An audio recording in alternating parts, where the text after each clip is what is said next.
Next method is electrophilic substitution. आपण आतापर्यंत alkyl halide कसे तयार करायचे ते बघितलं. आता आपण बघतोय अरिल हॅलाइड्स कसे प्रिपेअर करायचे.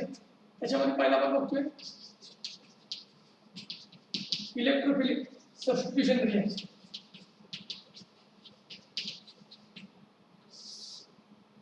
आपण एरोमॅटिक कंपाउंड मध्ये गेल्या वर्षी बघितलेलं आहे बेन्झीन मध्ये. For example here benzene is treated with here chlorine. The reaction is carried out in presence of iron and FeCl3 or FeBr3 as a catalyst. Then there is formation of here H present on benzene ring. Here this is electrophilic substitution reaction. Hydrogen is replaced by chlorine, and here there is formation of HCl. So chlorobenzene, that is an aryl halide, can be prepared from benzene, or other derivatives can also be prepared. Here, if derivative of benzene is taken, that is here toluene, then toluene on treatment with here chlorine in presence of iron and FeCl3, we will here get ortho and para product. Here, hydrogen from ortho position atom is replaced by chlorine atom, or hydrogen from para position is replaced by chlorine atom. So here orthochlorotoluene and parachlorotoluene are obtained as a different product in the reaction, out of which para is a major product as steric hindrance is placed in para product. Similarly, we can prepare here bromo derivatives also by using bromine in presence of here iron in presence of FeBr3. Iron and bromide as catalyst. Aluminum also can also be used as a catalyst. The role of these FeCl3 or your FeBr3 is to produce electrophile required for the reaction, as these are the electrophilic substitution reaction. H plus is replaced by Cl plus, or H plus is replaced by here Br plus. So electrophiles, they are generated with the help of here catalyst used in the reaction. So here in this reaction, toluene is converted into orthobromo derivative, or toluene here is converted into its parabromo derivative. So orthobromo toluene or parabromo toluene, they are obtained in the reaction out of again parabromo obtained as a major product. So here such chlorine and bromine, they are prepared in the reaction, but here haloarenes, they cannot be easily prepared as the reaction is reversible, and it can be prepared by using oxidizing agent like HiO3, HNO3, etc. जसं आपण मागं reaction मध्ये बघितलं त्या पद्धतीनं oxidizing agent वापरून आपण इथं अरिल हॅलाइड्स आयोडीनचे कण तयार करू शकतो. त्याच्यानंतर नेक्स्ट जी मेथड आहे ज्यामध्ये आपण एरोमॅटिक कंपाऊंड तयार करतोय, त्याच्या म्हणजे आपण बघतोय sandwich reaction.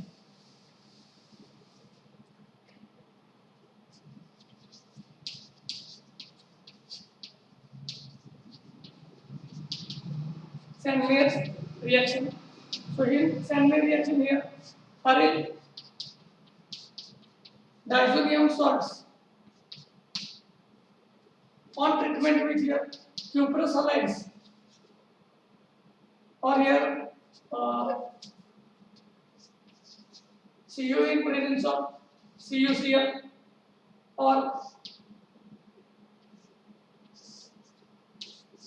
here Cu in presence of CuBr, or here Cu in presence of Ki or Cu. So benzene diazonium salts, they on treatment with cuprous chloride or cuprous chloride. Here chlorobenzene or here bromobenzene and iodobenzene, they are prepared in the reaction. Here we may use CuCl for the replacement of cyanide. So cyanobenzene, chlorobenzene, for example, can be written here aryl group, that is C6H5. This is the diazonium group, and if chlorine, then benzene diazonium chloride. Di means to azo means nitrogen here. So benzene diazonium chloride on treatment with here CuCl, copper in presence of CuCl. So there is formation of C6H5 Cl in the reaction plus nitrogen is involved in all these reaction. Nitrogen obtained as a side product. Again here for the same reaction can be written here. If we have to prepare bromine, then benzene diazonium bromide on treatment with here copper in presence of cuprous bromide, there is formation of bromobenzene in the reaction. And if we have to prepare cyanobenzene, that is this reaction can be written like by writing benzene in its structural formula. So this benzene diazonium chloride on treatment with CuCl, copper in presence of here cuprous cyanide, there is replacement of hydrogen of benzene by cyanide group, and there is formation of phenyl cyanide also called as cyanobenzene in the reaction by forming here HCl.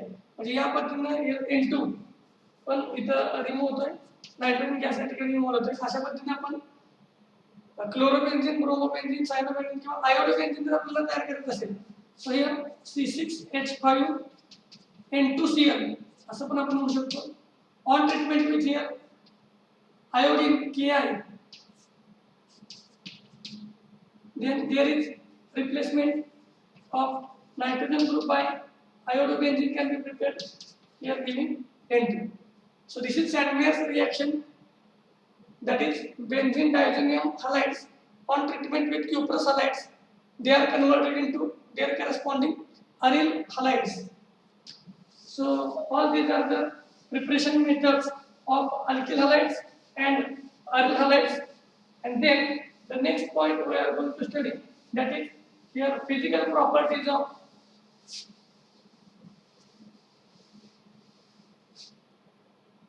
alkyl halides.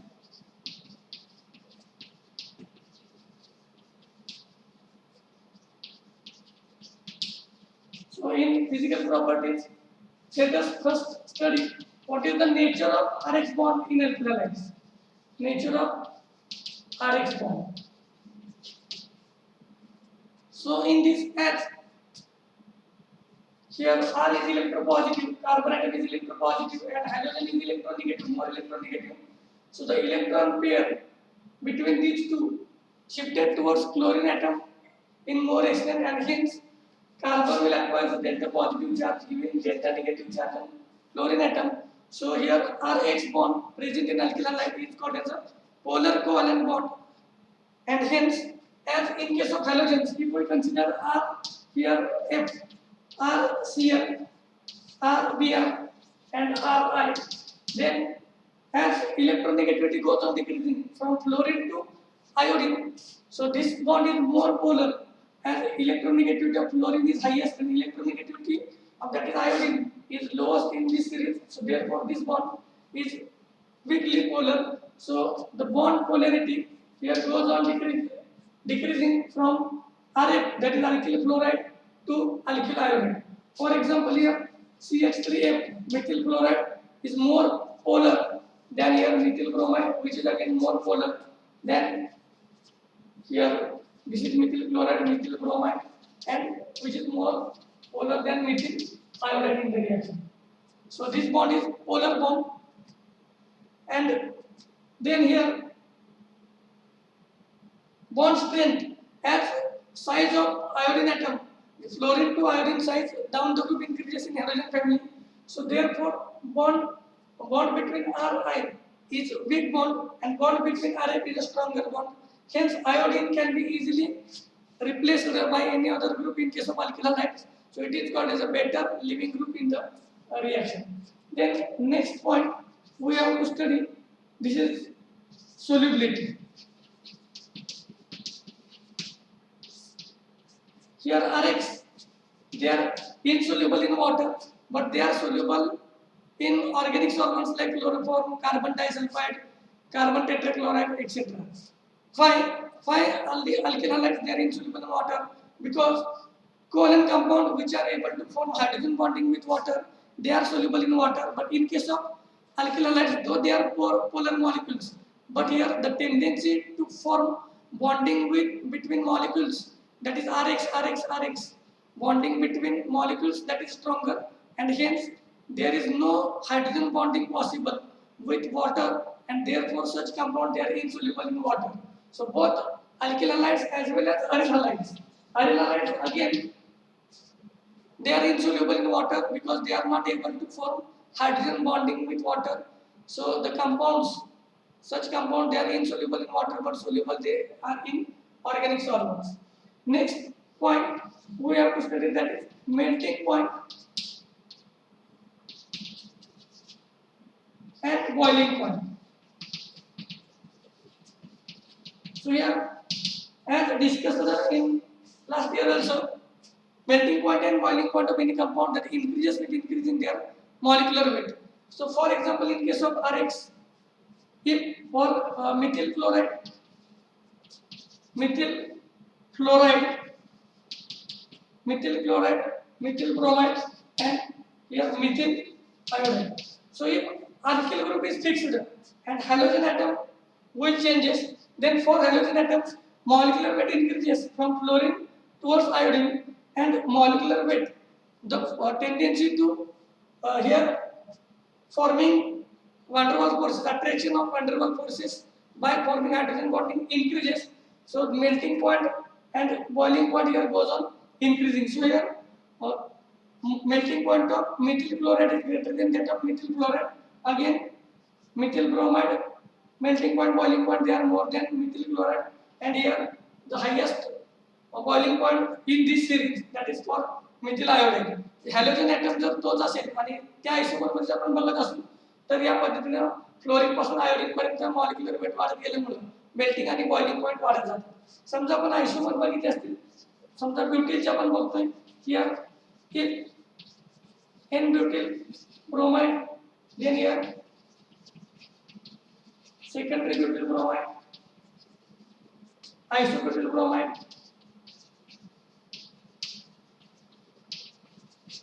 and tertiary butyl bromide.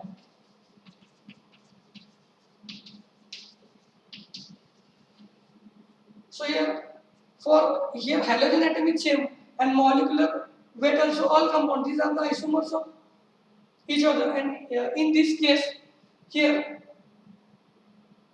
as we are studying in 11th standard, branching will decrease the melting and boiling point of compounds.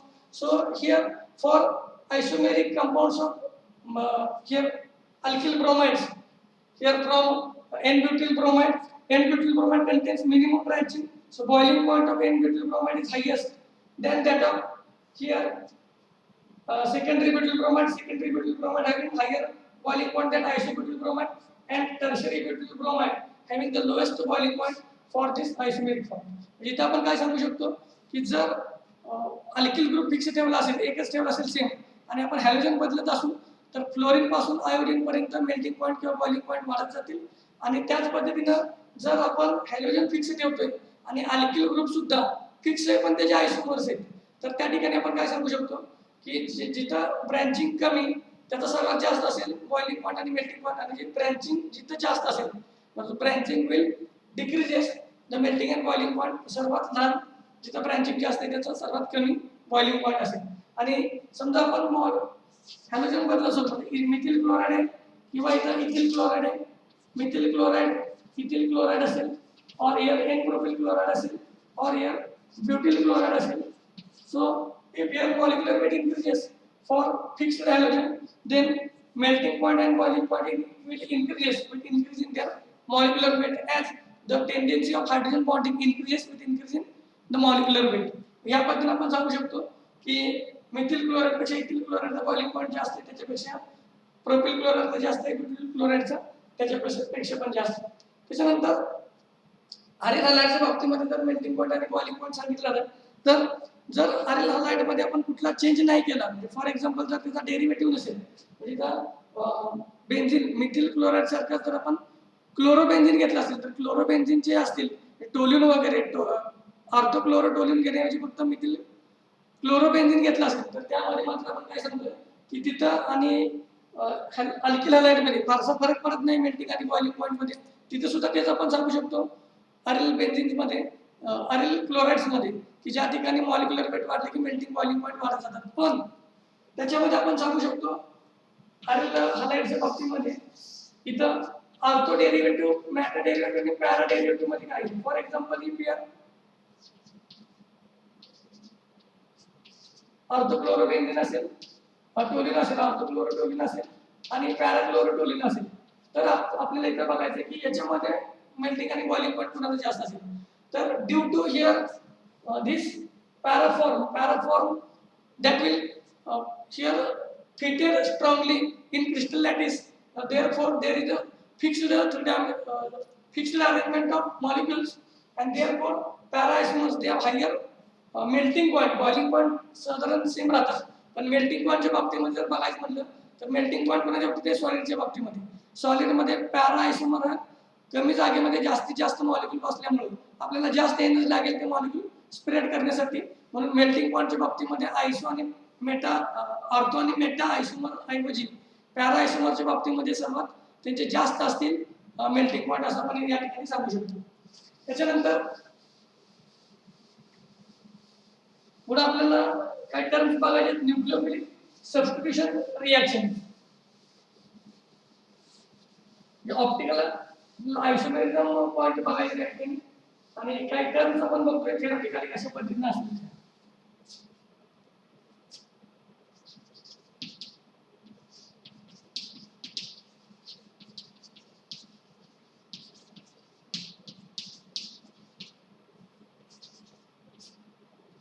Optical isomerism आपण बघतो या ठिकाणी. ते कळण्यासाठी आपल्याला काही terms या ठिकाणी आपण बघतोय. एक एक टर्म आपण क्लिअर करत जाऊया. आपण आयसोमर्स पुन्हा म्हणतो. त्याच्यानंतर आपल्याला बघायचं आहे दुसरा पॉईंट आपण बघतोय आयसोमेरिझम कुणाला म्हणायचं. त्याच्यानंतर आपल्याला बघायचं आहे स्टेरिओ आयसोमेर्स कुणाला म्हणायचं. त्याचबरोबर आपल्याला बघायचं आहे स्टेरिओ आयसोमेरिझम काय आहे.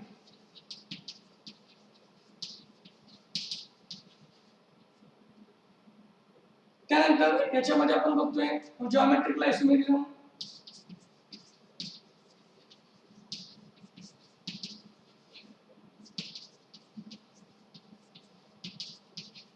आणि याच्याशी रिलेटेड आपण हा पॉईंट बघतोय. त्यानंतर ऑप्टिकल आयसोमेरिझम. एक एक पॉईंट आपण या ठिकाणी डिस्कस करू घेऊया. आयसोमेरिझम काय आहे. आपल्याला ते here different compounds having same molecular formula but different structural formula, they are called as isomers of each other.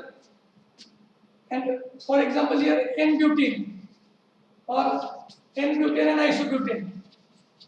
This is N-butane and this one is here isobutane. So these two they have same molecular formula but different structural formula, they are called as isomers of each other.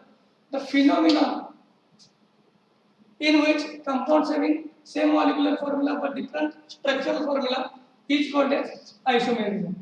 Isomerism मध्ये आपण गेल्या वर्षी काही types बघितले होते. जसं आपण alkane मध्ये बघितलेलं चेन आयसोमेरिझम, की ज्यामध्ये आपण बघतोय कार्बन चेन म्हणजे these two here N-butane and isobutane they are the chain isomers of each other. आता त्याच्यामध्ये फरक काय फक्त there is difference between the arrangement of carbon atoms. त्याच्यानंतर आपण बघतोय पोझिशन आयसोमेरिझम, ब्यूट-1 आणि ब्यूट-2 जर आपण बघितलं तर in but1 there is double bond between first and second carbon atom, but in but2 there is double bond between second and third carbon atom.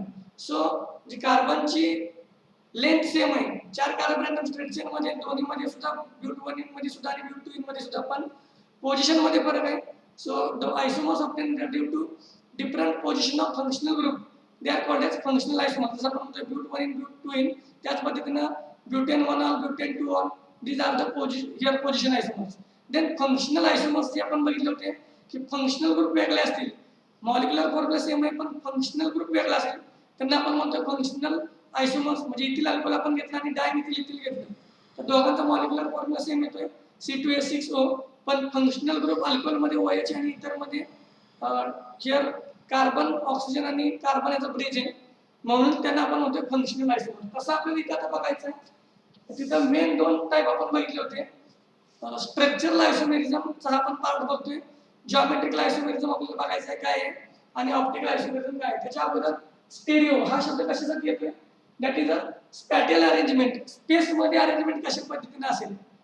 मग stereo आयसोमर कोणाला म्हणते? आयसोमर्स having same molecular formula, same structural formula, but here different arrangement of atoms in space, they are called as stereoisomerism. Stereoisomerism कोणाला म्हणतोय? The phenomenon in which isomers having same structural formula but different arrangement of atoms or groups in space is called as here stereoisomerism. And stereoisomer कोणाला म्हणतोय आपण? The isomers in which there is different same arrangement of same structural formula but different arrangement of functional here stereoisomers, the isomers having same structural formula but different arrangement of atoms or groups around or in space, they are called stereoisomers. त्यातलाच आपल्याला बघायचं geometrical isomerism जो गेल्या वर्षी आपण बघितला सिस trans isomerism. इथं आपण बघतोय here this is built twin, and again this structure written here, this is also built twin, but the main difference between these two, here identical group they are present on the same side or identical group they are present on the opposite sides, so therefore this is called as cis built twin and the next one is called as trans built twin. म्हणजे या पद्धतीने हा पण stereo आयसोमेरिझमचा example आहे geometrical isomerism. आणि दुसरं आपल्याला बघायचं आहे ऑप्टिकल आयसोमेरिझम. ऑप्टिकल आयसोमेरिझम मध्ये फरक लक्षात काय काय आहे की हा समजण्यासाठी अजून काही कन्सेप्ट आहेत आपल्याला ते आपण बघूया याच्यामध्ये की असिमेट्रिक ऑप्टिकल आयसोमेरिझम करण्यासाठी आपल्याला बघायचं आहे असिमेट्रिक कार्बन ॲटम कुणाला म्हणायचं. Asymmetric carbon atom it is also called as chiral carbon atom. त्यासाठी आपण एक्झाम्पल्स काय बघतोय आणि मग आपण डेफिनेशन क्लिअर करतो. हियर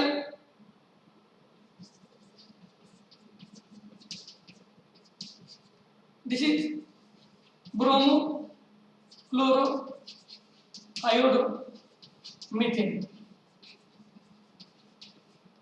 और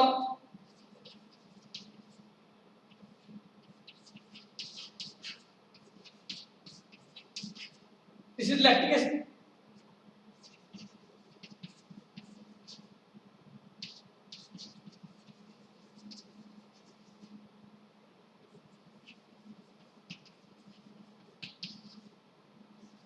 क्लोरोब्यूटेन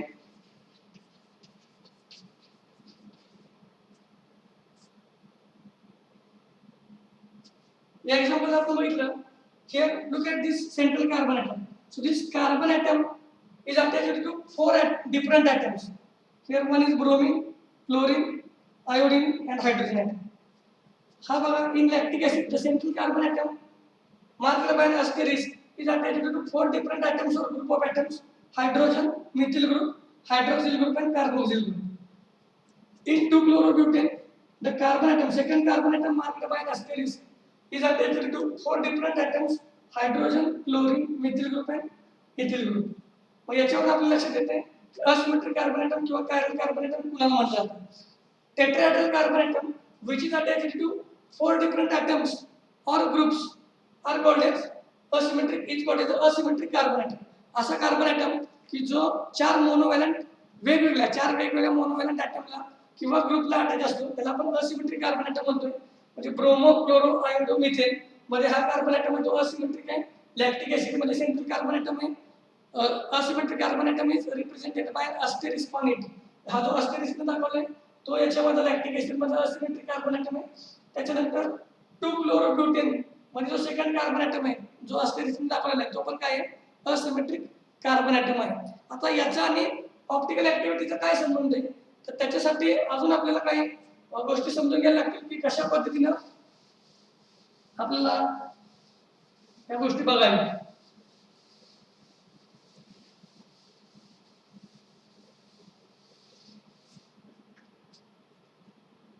इथं आपण बघतोय पहिल्यांदा ऑर्डिनरी लाईट कुणाला म्हणायचं.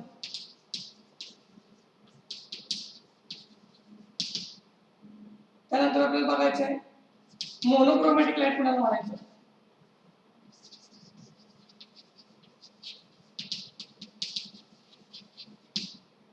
त्यानंतर प्लेन पोलरायझर लाईट.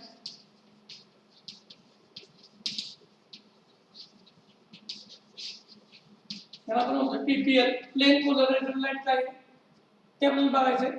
आणि त्यानंतर आपल्याला प्रॉपर्टी बघायची होती ऑप्टिकल ऍक्टिव्हिटी. याचा आणि याचा काय संबंध आहे ते आपण बघूया. अगोदर बघा ऑर्डिनरी लाईट कसं म्हणायचं. A light in which rays, their oscillations, they are present in all possible directions perpendicular to the plane of propagation of light. That is, here a light in which all rays they are vibrating in all possible directions perpendicular to the propagation of light is called as ordinary light. म्हणजे आपण म्हणू शकतो sunlight किंवा torch light ही सर्व possible डायरेक्शनला vibrate होत असली या पद्धतीने आपण दाखवू शकतो. सर्व पॉसिबल डायरेक्शनला ते जर लाईट व्हायब्रेट होत असेल त्या या रेंजला आपण काय म्हणतोय, this is an ordinary light, sunlight और torch light. Then here what is monochromatic light. Here the name itself indicates mono means single and chroma means colour. Sunlight आपल्याला माहिती आहे, लाईट सनलाइट जेव्हा प्रिझम मधून पास करते तेव्हा 7 different colour आपल्याला मिळतात. 7 कलर काय मिळतात तर sunlight that is made up of different types of waves आणि अनेक वेव्हज पासून ती बनलेली असल्यामुळे आपल्याला वेगळे कलर मिळतात. पण एका सिंगल वेव्हलेंथ पासून आपण जर लाईट बघितली तर एका सिंगल वेव्हलेंथ पासून मिळणाऱ्या लाईटचा कलर पण सिंगल असेल. So monochromatic light that is a light having single colour and single wavelength is called as a monochromatic light. Then the next point here plane पोलरायझर light. Plane पोलरायझर light काय आहे तर इथे आपण काय म्हणतोय जसं ordinary light, this one is ordinary light. Ordinary light when allowed to pass through a nickel prism, here this is nickel prism,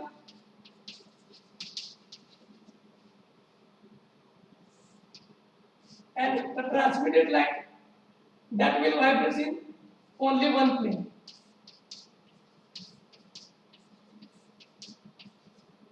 This is what is a plane polarizer. म्हणजे इथं आपण काय म्हणतोय प्लेन पोलरायझर लाईट कशाला म्हणायचं. A light in which rays they are vibrating only one plane perpendicular to the plane of propagation of light is called as a plane पोलरायझर light. काय सांगितलं आपण, a light in which all rays they are vibrating only one plane perpendicular to the plane of propagation of light that is called as a plane पोलरायझर light. ही कशी तयार केली जाते light, how to prepare plain पोलरायझर light. So here for this ordinary light we have to simply allow to pass through it from a nickel prism. A nickel prism काय आहे, nickel prism आपण simple दोन prism आहेत, दोन prism एकामेकावर घेतलेले आहेत. here and they are filled by calcite. हे सगळे याच्यामध्ये calcite that is calcium carbonate ला fill केलं जातं and then that is sealed by using a Canada balsam. Canada balsam it is the name of a tree. याच्यापासून जो तिचा LaTeX मिळेल त्याच्यापासून काय केलं जातं तो सील केला जातो प्रिझम आणि याला म्हटलं जातं Nicol prism. So Nicol prism acts as a polarizer also. Polarizer सारखाच काम पण करतोय तर निकोल प्रिझम पण करतोय. या पद्धतीनं ऑर्डिनरी लाईट जर आपण निकोल प्रिझम मधून पास केली तर प्लेन पोलरायझर लाईट आपल्याला मिळू शकते. आता आपल्याला हा संबंध लावायचा आहे की प्लेन पोलरायझर लाईट आणि आपण जे मगाशी बघितले कायरल कार्बन ॲटम किंवा असिमेट्रिक कार्बन ॲटम या दोघांमध्ये काय फरक आहे तर त्याच्यासाठी आपण ही प्रॉपर्टी बघतोय ऑप्टिकल ऍक्टिव्हिटी.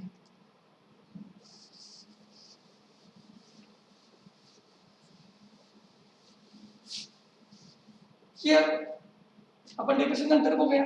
अगोदर आपण plane पोलरायझर light. Here plane पोलरायझर light if we allow this light to pass through a solution of organic compound containing asymmetric carbon atom. आता आपण बघितलं आहे समजा ग्लुकोजचं सोल्युशन आहे, glucose in water. Active solution आपण ग्लुकोजचं घेतलं आहे की ज्या ग्लुकोज मध्ये 4 असिमेट्रिक कार्बन ॲटम आहेत. ग्लुकोजच्या सोल्युशन मधून ही लाईट जर आपण पास होऊन दिली त्याच्यामध्ये आपल्याला काय मिळते. So this light is rotated in right or this light is rotated towards left. म्हणजे या पद्धतीने त्याचं राईटला रोटेशन होईल किंवा लेफ्टला रोटेशन होईल. आता इथं आपण म्हणतोय की प्रॉपर्टी कुणी केलं असेल, ते का प्लेन रोटेट झालं. म्हणजे प्लेन पोलरायझर लाईट एका ठराविक डायरेक्शन मध्ये सगळे रेस त्याचे व्हायब्रेट होत होते. पण ज्यावेळी आपण ग्लुकोज सोल्युशन मधून ते पास केलं तर त्यावेळी मात्र एकतर ते राईटला रोटेट झालेलं दिसेल आपल्याला प्लेन किंवा ते लेफ्टला रोटेट झालेलं दिसेल. म्हणजे कुणाची प्रॉपर्टी आहे तर organic compounds having at least one asymmetric carbon atom. आता बघूया आपण ऑप्टिकल ऍक्टिव्हिटी काय आहे. Here, property of certain organic compounds containing a symmetric carbon atom to rotate the plane polarized light towards left or right is called as optical activity. म्हणजे जी asymmetric carbon item असणाऱ्या कंपाऊंडची property की जो काय करतोय plain of polarisation म्हणजे plain polarized light हा clockwise किंवा anti clockwise direction मध्ये म्हणजेच राईटला किंवा लेफ्टला काय करतोय रोटेट करतोय. मग याच्यानुसार ऑप्टिकल आयसोमर कुणाला म्हणणार आपण. The isomers which shows optical activity they are called as optical isomers. आणि वेगळे डेफिनेशन आपण सांगू शकतो. Here the compounds are the isomers which rotates the plane polarized light towards right or left is called as here optical isomers. त्या आयसोमरला आपण optical आयसोमर्स म्हणतो. आता हे जे रोटेशन पॉसिबल आहे राईटला किंवा लेफ्टला ते कुठल्या तरी अँगल मध्ये समजा ह्या पद्धतीने अँगल आहे एवढं काय तर त्याचं रोटेशन झालं किंवा इथे अँगल आहे हे काय तर त्याचं रोटेशन झालं लेफ्टला तर त्याला आपण काय म्हणतोय. नेक्स्ट हे ऑप्टिकल ऍक्टिव्हिटी कुठल्या टर्म मध्ये मेजर केली जाते. So optical activity here is measured in numerical terms in the form of optical rotation. Optical रोटेशनच्या फॉर्मॅट मध्ये आपण ऑप्टिकल ऍक्टिव्हिटी म्हणजे अँगल म्हणजे the angle through which plane polarized light is rotated towards right और left is called as optical rotation. जो आपण angle थिटाने वगैरे देतोय तशा पद्धतीने आपण ऑप्टिकल रोटेशन किती झालं ते बघू शकतो.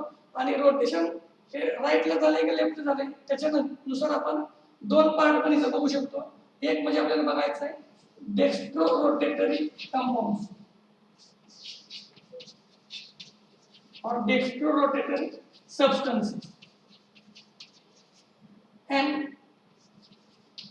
levorotatory substance. The name dextrous means right and here levius means left. आता ही प्रॉपर्टी कोणी लक्षात घ्या. ऑप्टिकल ऍक्टिव्हिटी दाखवण्यासाठी आपण मागे सांगितल्याप्रमाणे कमीत कमी एक तरी असिमेट्रिक कार्बन ॲटम त्या मॉलिक्यूल मध्ये पाहिजे. म्हणजे तुम्ही जर वॉटर घेतला मिथेनॉल घेतला तर त्याच्यामध्ये असिमेट्रिक कार्बन ॲटम नाही त्याच्यामुळे ऑप्टिकल ऍक्टिव्हिटी हे कंपाऊंड दाखवत नाही. पण so the optical isomers which rotates याचे डेफिनेशन आपण बघतोय डेक्स्ट्रोरोटेटरची. Optical isomers which rotates the plane polarized light towards right is called as dextrorotatory substance and the substance which rotates the plane polarized light towards left is called as levorotatory substance.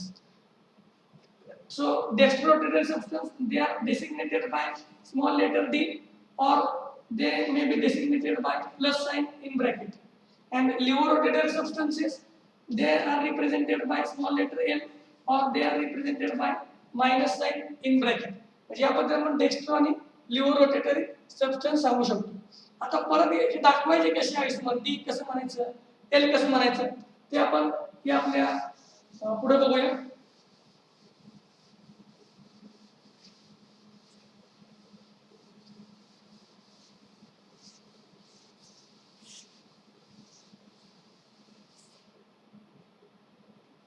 समजा आपण बघतोय lactic acid.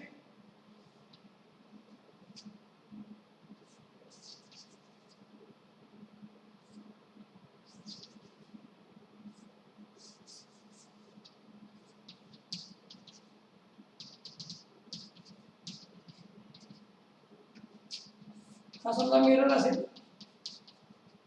तर mirror image आपल्याला या पद्धतीने मिळेल.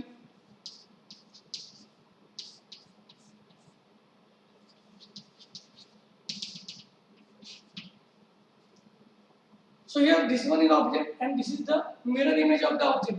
आपण मगाशी सांगितल्याप्रमाणे ही जर इमेज आपण इथे कट करून याच्यावर ठेवली तर these are the non superimpostable mirror images of each other. तंतोतंत न जुळणाऱ्या ह्या इमेज तयार होतात. म्हणजे इथे आपल्याला काय बघायचं आहे सुपर इम्पोजेबल मिरर इमेजेस कशाला म्हणायचे आणि non super imposable mirror images कशाला म्हणायचे ते इथं आपल्याला बघायला लागेल. म्हणजे कायरलिटी काय आहे. आता आपण बघितला कार्बन ॲटम काय आहे. This is chiral carbon atom, this carbon atom is again chiral carbon atom. If this is D form, D lactic acid, here this is mirror and it's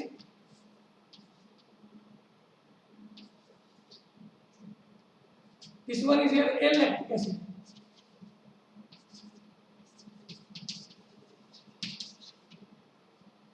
याच्यामध्ये आपण बघतोय सर्कल एखादा असेल, सर्कलची इमेज काय असेल, समजा सर्कल असेल. आपण जर इमेजिन केलं ही इमेज कट केली आणि ऑब्जेक्टिव्हवर ठेवली तर रेडियस सेम असल्यामुळे सर्कलच्या बाबतीमध्ये ते इमेज काय होणार, तंतोतंत एकमेकावर जुळणार. किंवा आपण इक्विलॅटरल ट्रायंगल घेतला असेल तर इक्विलॅटरल ट्रायंगलच्या बाबतीमध्ये सुद्धा आपण काय सांगू शकतो की त्याच्या इमेज ह्या एकमेकावर बरोबर मॅच होतात.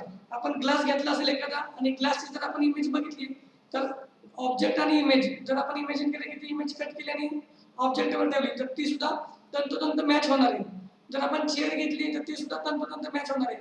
स्पून घेतला एखादा, स्पूनची इमेज असेल ती त्या पद्धतीने इमेज आणि ऑब्जेक्टवर कट करून ठेवली तरी ती मॅच होणार आहे. So the images, object and mirror images, if they are super imposable, तंतोतंत जुळणारे असतील, so they are called as superimposable mirror images. And if such images they are non superimposable, म्हणजे समजा आपण एखादी गाडी फोर व्हीलरचा विचार करा, एका फोर व्हीलरला त्या फोर व्हीलरला डाव्या बाजूला आरसा आहे, त्याची जर आपण मिरर इमेज बघितली तर मिरर इमेज म्हणजे कुठे जाणार आहे, आरसा उजव्या बाजूला जाणार आहे. त्याच्यामुळे जर आपण तो कार कट केली असं इमेजिन केलं, आपण ते चित्र आपण कट केलं इमेज आणि ऑब्जेक्टवर ठेवली तर काय होणार आहे, तर नॉन सुपर इम्पोजेबल इमेज तयार होईल. कारण एका गाडीचा आरसा लेफ्टला राहील आणि इमेजचा आरसा राईटला जाईल, म्हणजे तंतोतंत ती इमेज मॅच होणार नाही. काही प्रमाणात कदाचित ती मॅच होईल पण तंतोतंत इमेज मॅच होणार नाही. अशा ज्या इमेजेस आहेत ज्या तंतोतंत मॅच होणार नाही यांना आपण म्हणतोय non super imposable mirror images. म्हणजे इथं लॅक्टिक ऍसिडच्या बाबतीत आपण किंवा आपल्याला जर हँडच्या बाबतीत जर दाखवायचं म्हणलं इथं तर इथं समजा आपला हा हँड आहे लेफ्ट हँड साईड, त्याचे या पद्धतीने आपल्याला इमेज मिळेल. आपण जर इथं कट केलं की ही इमेज मी कट केली आणि ऑब्जेक्टवर ठेवायचा प्रयत्न केला तर काय होणार आहे, इथं हे मॅच होत नाही. Such images they are called as non super imposable mirror images of each other. त्याचबरोबर आपण इथं बघतोय this is lactic acid and its mirror image. ही जर आपण इथून कट केली आणि मॅच करायला ठेवली तर मिथिलवर मिथिल मॅच होईल, पण हे ग्रुप काय होतील, ओव्हरलॅप होतील. OH इकडे येईल आणि हे ग्रुप इथे येतील, म्हणजे non super imposable mirror images आहेत. आणि असे ज्या नॉन सुपर इम्पोजेबल इमेजेस असतात त्यांनाच आपण काय म्हणतो, इनॅन्शिओमर्स. त्यांना आपण इनॅन्शिओमर्स म्हणतो किंवा त्यांनाच आपण काय म्हणतो, इनॅन्शिओमर्स म्हणतो. यांना दुसरं नाव दिलं जातं ऑप्टिकल अँटीपोड्स.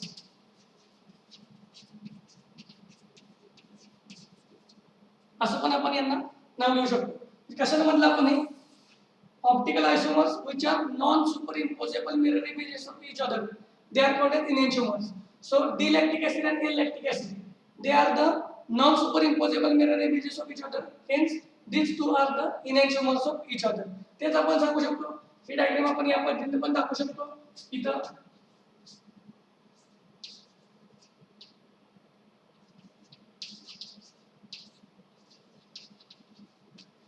जे इथं आपण बघतोय तो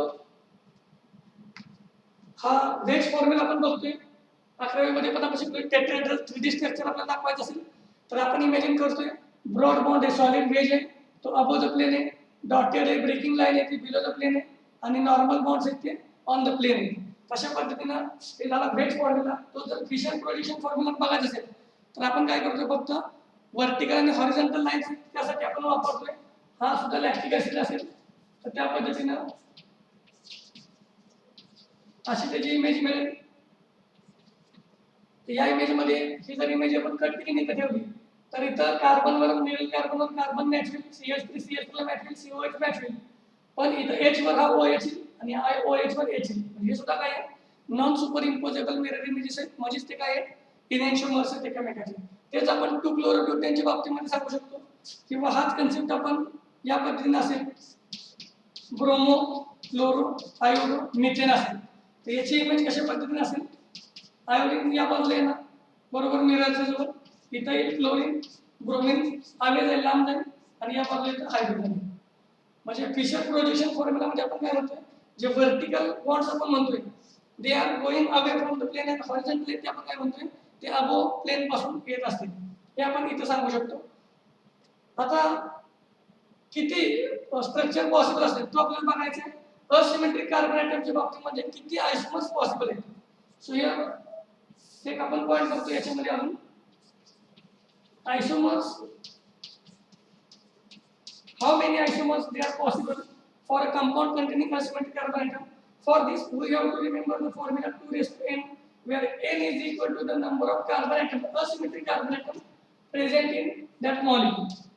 एखाद्या मॉलिक्यूल मध्ये asymmetric carbon atom किती असतील 2 raised to n तेवढे आयसोमर त्याला पॉसिबल आहे. For example in case of lactic acid असेल, लॅक्टिक ऍसिड मध्ये आपण बघतोय किंवा इथे आपण बघितलंय ब्रोमोक्लोरोआयोडोमिथेन असेल किंवा 2-क्लोरोब्युटेन असेल किंवा 2-ब्युटेन-2 असेल, या सर्वांमध्ये एकच असिमेट्रिक कार्बन ॲटम आहे. यांच्यामध्ये 2 raised to 1 दॅट इज 2, यांना फक्त 2 आयसोमर पॉसिबल आहेत. तर ते 2 आयसोमर कसे म्हणायचे, तर one is dextrorotatory and the other one is levorotatory. म्हणजे इथं आपण काय सांगू शकतो, this D lactic acid will rotate the plane of plane polarized lights towards right or in clockwise direction, and L-lactic acid second isomer that will rotate the plane of plane polarized light towards left, that is in anti-clockwise direction. म्हणजे या पद्धतीने आपण इथे सांगू शकतो की एक आयसोमर plain राईटला फिरवेल आणि दुसरा आयसोमर प्लेन लेफ्टला फिरवेल, असे 2 आयसोमर पॉसिबल असतील लॅक्टिक ऍसिड साठी, 2-क्लोरोब्युटेन साठी, अशा कंपाऊंड साठी की ज्याच्यामध्ये फक्त एकच असिमेट्रिक कार्बन ॲटम आहे. त्याच्यानंतर ग्लुकोज मध्ये जर आपण बघितलं तर ग्लुकोज मध्ये किंवा एरिथ्रोसारखं आपण बघितलं, काय कंपाऊंड आपण बघितलं इथं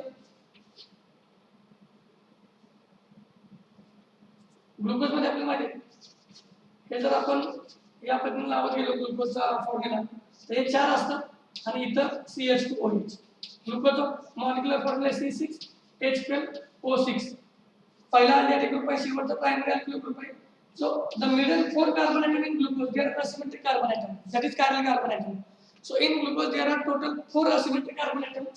So here 2 raised to n is equal to 4.